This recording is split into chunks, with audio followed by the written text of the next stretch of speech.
Hello friend, good afternoon. Welcome to your channel Craft WTET. তোমাদের জন্য নিয়ে এলাম টেট রিলেটেড আরেকটা গুরুত্বপূর্ণ ইনফরমেটিভ একটা এপিসোড। তো আজকে কিন্তু আমরা EBS এর পার্ট 33 তে পৌঁছে গেছি। তো তোমরা যেমনটা জানো এর আগে কিন্তু 32টা এপিসোড কমপ্লিট করে দেওয়া হয়েছে, যেগুলোতে কিন্তু প্রিভিয়াস ইয়ার আমরা বর্তমান পর্যন্ত কমপ্লিট করে এসেছি। CTET previous year CTET question কিন্তু কমপ্লিট করে ফেলেছি। WB তে যে সমস্ত প্রিভিয়াস ইয়ারের এক্সামগুলি হয়েছে, অর্থাৎ ওয়েস্ট বেঙ্গলের যে টেট এক্সামগুলি হয়েছে, সব টেট এক্সামের প্রিভিয়াস ইয়ারের প্রশ্নগুলি কিন্তু আমরা আলোচনা করেছি। পূর্ববর্তী সমস্ত ভিডিওর মধ্যে কিন্তু সমস্ত গুরুত্বপূর্ণ প্রশ্নগুলি আলোচনা করা হয়েছে, একটিও কিন্তু প্রিভিয়াস ইয়ারের বাইরে প্রশ্ন কিন্তু আলোচনা করা হয়নি। তো সেই কারণে আশা করি বুঝতে পারছো যে প্রশ্নগুলি কতটা গুরুত্বপূর্ণ। তো চলো আজকে দেরি না করে প্রশ্নগুলি দেখে নেওয়া যাক। এবং একটি কথা তোমাদের বলে দিই, কিছু কিছু এপিসোডে কিন্তু আমরা প্রায় সায়েন্স রিলেটেড বেসিক কেমিস্ট্রি থেকে কোশ্চেন করিয়েছি এবং ফিজিক্স থেকেও কিন্তু রয়েছে। তো তোমরা এটি ভুলে যেও না যে ফিজিক্স এবং কেমিস্ট্রি বাদ দিয়ে কিন্তু EVS কিন্তু কখনোই সম্ভব নয়। এই দিকগুলি যদি তোমরা ওভারলুক করে যাও তাহলে কিন্তু ভালো স্কোর তোমরা করতে পারবে না। তো এছাড়াও কোন মেটাল এবং কিছু মেটাল রয়েছে এবং কিছু এক্সেপশন নন মেটাল রয়েছে এবং মেটালয়েড রয়েছে, সেগুলি কিন্তু পূর্ববর্তী আমাদের প্লেলিস্টের একদম নিচের দিকে ভিডিওতে পেয়ে যাবে, যেখানে কিন্তু হাতে লেখা নোটে কিন্তু সম্পূর্ণ দেখানো হয়েছে, যেটি কিন্তু তোমরা সারা ইউটিউব খুঁজলেও কিন্তু পাবে না। তো সেই কারণে বলবো ওই ভিডিওটি দেখে নিতে। ওখান থেকে তোমরা 2022 সালের প্রশ্নটি যদি দেখো তাহলে কিন্তু কমসে কম ওখান থেকে 3 নম্বর কিন্তু ওখান থেকে কমন ছিল। তো আশা করি আপকামিং এক্সামেও তোমাদের উপকারে লাগতে পারে। তো দেখো প্রশ্নগুলো দেখে নেওয়া যাক।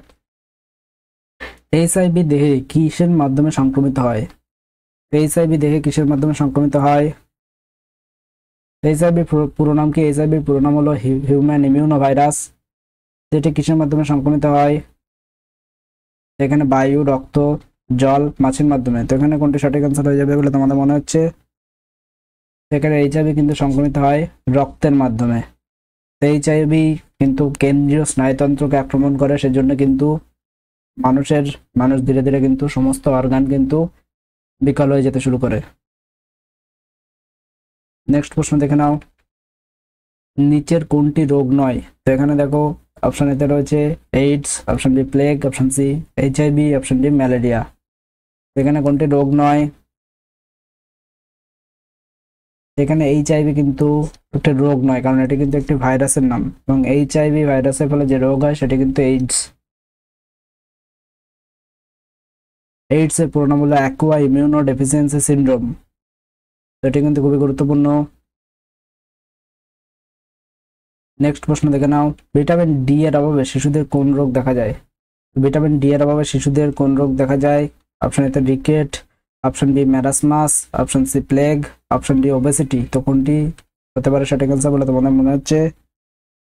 তো এখানে সেই ভিটামিন ডি এর অভাবে শিশুদের যে রোগটি হয় সেটি কিন্তু রয়েছে রিকেট। তো ছোটদের ভিটামিন ডি এর অভাবে যে রোগটি হয় সেটা কিন্তু রিকেট হয়, এবং বড়দের যে রোগটি দেখা যায় সেটিও কিন্তু অস্টিওপোরোসিস।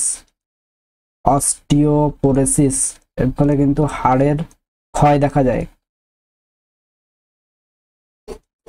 হাড়ের কিন্তু ক্ষয় দেখা যায় এই রোগ হলে। নেক্সট প্রশ্ন দেখে নাও, জীবনের গঠনগত এবং কার্যগত একক হলো? জীবনের গঠনগত এবং কার্যগত একককে কি বলে? জীবনের গঠনগত এবং কার্যগত যে একক সেটিকে বলি কিন্তু আমরা কোষ।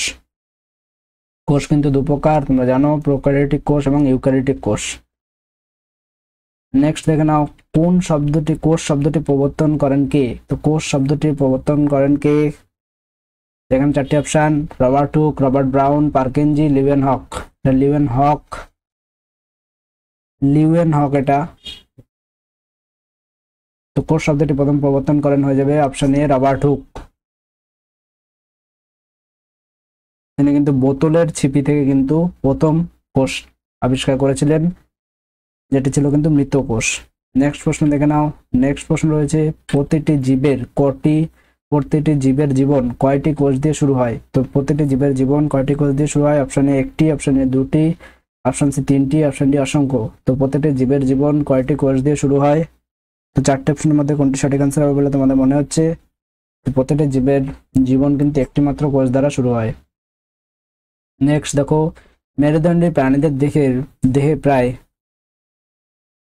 কতর বেশি ড্যাশের বেশি কোষীয় বৈচিত্র্য দেখা যায়, কত এর বেশি কোষীয় বৈচিত্র্য দেখা যায়? 100, 200, 400, 300। তো মেরুদণ্ডী প্রাণীর দেহে কতর বেশি কোষীয় বৈচিত্র্য দেখা যায়? তো কোনটি সঠিক আনসার হবে বলে তোমাদের মনে হচ্ছে? তোমরা কমেন্ট করো। এখানে যেটি সঠিক আনসার হয়ে যাবে সেটি কিন্তু রয়েছে অপশন বি, 200 এর বেশি কিন্তু কোষীয় বৈচিত্র্য দেখা যায় মেরুদণ্ডী প্রাণীর দেহে।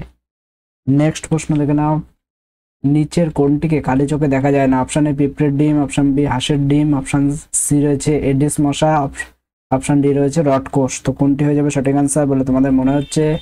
কোশ্চেনটা আরেকবার তোমরা দেখে নাও। তো এখানে যেটি সঠিক আনসার হয়ে যাবে সেটি কিন্তু রড কোষ, যেটি কিন্তু রড কোষ কিন্তু চোখে দেখা যায়, খালি চোখে, এটি চোখের মধ্যে থাকে এবং যেটিকে কিন্তু খালি চোখে দেখা যায় না। নেক্সট দেখো, মাটি থেকে জল তোলা ও পাতায় পরিবহন করার জন্য গাছের কোন অঙ্গের প্রয়োজন? তো মাটি থেকে জল তোলা এবং পাতায় পরিবহন করার জন্য গাছের কোন অঙ্গের প্রয়োজন? অপশন এ মূল, অপশন বি মূল ও কাণ্ড উভয়েই, অপশন সি রয়েছে কাণ্ড পাতা উভয় অঙ্গই, অপশন ডি রয়েছে শুধুমাত্র পাতা প্রয়োজন। তো এখানে কোনটি সঠিক আনসার হবে বলে তোমাদের মনে হচ্ছে? এখানে যেটি সঠিক আনসার হয়ে যাবে সেটি কিন্তু মূল এবং কাণ্ড উভয়। তো মূল দিয়ে কোষ পর্দার অধিকাংশ অংশ হলো, তো কোষ পর্দার অধিকাংশ অংশ কি কি দিয়ে তৈরি? তো এখানে দেখো অপশন এতে লিপিড, অপশন বি রয়েছে cholesterol, option C carbohydrate, option D রয়েছে প্রোটিন। তো এখানে কোনটি হবে সঠিক আনসার বলে তোমাদের মনে হচ্ছে? তোমরা কমেন্ট করো। তো এখানে কোষ পর্দার অধিকাংশ অংশ কিন্তু, কোষ পর্দার অধিকাংশ অংশ যেটা দিয়ে তৈরি সেটি কিন্তু হয়ে যাবে অপশন ডি প্রোটিন। প্রোটিন দিয়ে কিন্তু কোষ পর্দার অধিকাংশ অংশ তৈরি। নেক্সট প্রশ্ন দেখে নাও,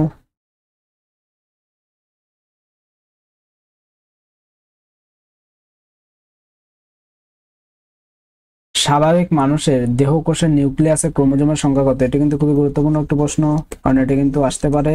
স্বাভাবিক মানুষের দেহকোষের নিউক্লিয়াসের ক্রোমোজোমের সংখ্যা কত? Option A 49, option B 46, option D 48, option C 48, option D রয়েছে 50। তো এখানে কোনটি সঠিক আনসার হবে বলে তোমাদের মনে হচ্ছে? এখানে যেটি সঠিক আনসার হয়ে যাবে সেটি কিন্তু রয়েছে 46টি বা 23 জোড়া। 23 জোড়া কিন্তু ক্রোমোজোম রয়েছে, যার মধ্যে কিন্তু 22 জোড়া অটোজোম এবং একটি রয়েছে কিন্তু এক জোড়া রয়েছে সেক্স ক্রোমোজোম। এটা কিন্তু খুবই গুরুত্বপূর্ণ।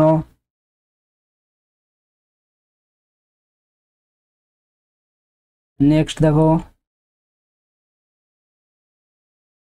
পেঁয়াজের খোসাস্থিত কোষ প্রাচীরের উপাদান হলো, তো পেঁয়াজের খোসাস্থিত কোষ প্রাচীরের উপাদান কোনটি? অপশন এ শ্বেতসার, option B cellulose, option C রয়েছে জিলাটিন, অপশন ডি রয়েছে মাইটোকন্ড্রিয়া।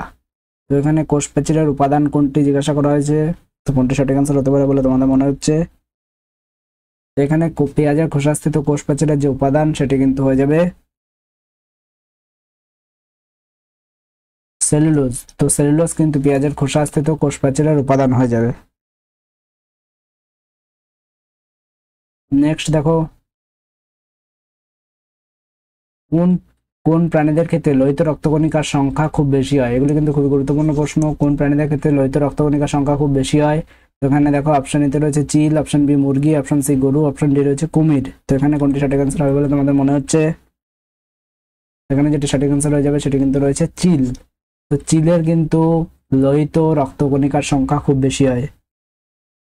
নেক্সট প্রশ্ন দেখে নাও। এই ছিল আজকের কতগুলো গুরুত্বপূর্ণ প্রশ্ন। ভিডিওটি ভালো লাগলে বন্ধুদের মাঝে শেয়ার করে দিও এবং একটি লাইক করে দিও। চ্যানেলে নতুন হলে চ্যানেলটিকে সাবস্ক্রাইব করে নিও। Thank you.